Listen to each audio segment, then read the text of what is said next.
नमस्कार मंडळी। 9 ग्रहांमध्ये चंद्राला राणीची उपमा दिलेली आहे। चंद्र मातेचा कारक आहे, तसाच तो मनाचाही कारक आहे। मनाचे स्वास्थ्य व्यवस्थित असेल तर आयुष्याची अर्धी लढाई आपण तिथेच जिंकलेले असतो। कुंडलीमध्ये चंद्र जर व्यवस्थित असेल तर व्यक्तीची मानसिक अवस्था अतिशय उत्तम राहते। कोणत्याही चांगल्या वाईट प्रसंगांना असे लोक धैर्याने सामोरे जातात। पण सर्वांच्याच कुंडल्या एकसारख्या नसतात। जेव्हा कुंडलीमध्ये चंद्र बिघडतो तेव्हा व्यक्तीला अनेक बिकट प्रसंगातून जावे लागते।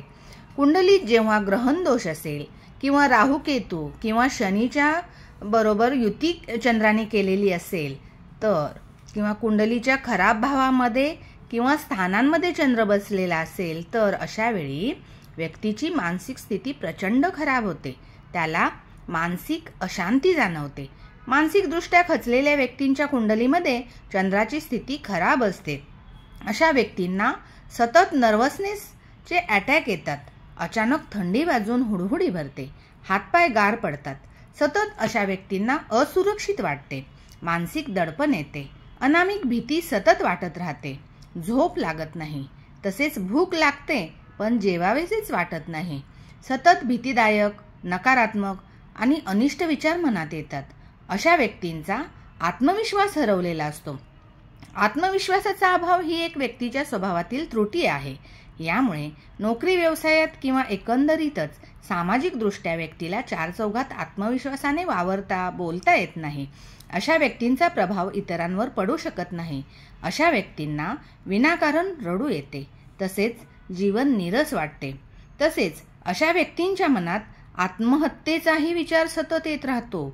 आत्मविश्वास नसल्याने घराबाहेर पडायलाच त्यांना भीती वाटते।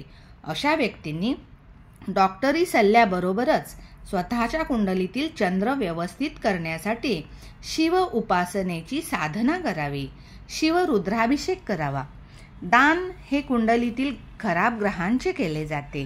जेव्हा कुंडलीत चंद्र खराब असतो तेव्हा चंद्राचे दान जसे की तांदूळ, चांदी, पाणी, कुणी विहीर पाडत असेल तर किंवा कोणी बोरवेल घेत असेल अशा ठिकाणी किंवा जिथे पानपोळी तयार होते अशा ठिकाणी आपल्या सामर्थ्यानुसार अशा व्यक्तींनी दान नक्की करावे। त्यामुळे कुंडलीतील चंद्राची स्थिती आपोआपच सुधारते आणि व्यक्तीला मानसिक पीडेतून मुक्ती मिळते। ही माहिती आपल्याला आवडल्यास व्हिडिओ लाईक करा, शेअर करा आणि कमेंट नक्की करा। धन्यवाद।